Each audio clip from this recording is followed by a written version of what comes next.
पार्टी बकरी लेके मैं आया हूँ दरिया सिंध तक। पीछे मेरे ये पार्टी भी आ गया है। पार्टी अपनी एक बकरी लेकर आया है ये। बोला मैं भी तेरे साथ जा रहा हूँ बकरी चराने के लिए। मैंने कहा आ जाओ दादा, कोई मसला ही नहीं है, इसको मैं घुमा फिरा के लाता हूँ अभी गाँव में। पार्टी कुछ बोलना चाहोगे? कारी साहब को कुछ बोलना चाहोगे? वो क्यों छुपा रहे, अभी क्यों डर रहे हैं? तुम भी एक शे है।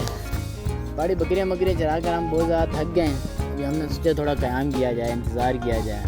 मैं बाल्टी को लेके यहाँ आया हूँ, बाल्टी ने टोपी भी पहन ली है। बोला भाई कोई जानने वाला आ जाएगा, तो अभी थोड़ा इंतज़ार कर रहे हैं। पार्टी की बकरियाँ वो खड़ी हैं दूध के नीचे, अगर आई ये बाल्टी की बकरियाँ, तो मेरी बकरी ये रही। बाल्टी इधर देखो, ये मेरी बकरी है बाल्टी। दादा ने लेकर दी है, बोले इसको चराओ यहाँ पर। मैं बाल्टी अभी आया बकरी में।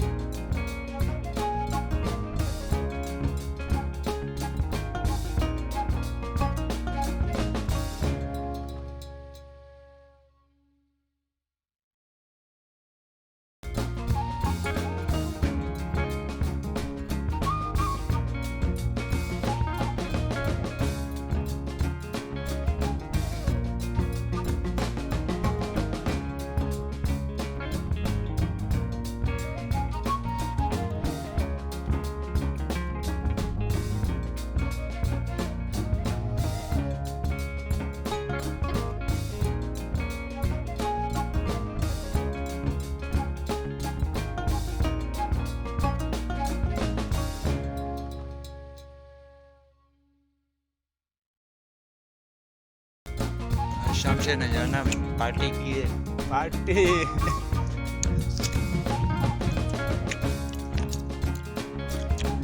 बकरी ले गया है, ये भी चोरी की बाग है।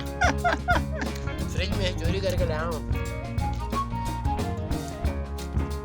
बोलो टाप पे बैठे हैं और इसे नजर आ रही है।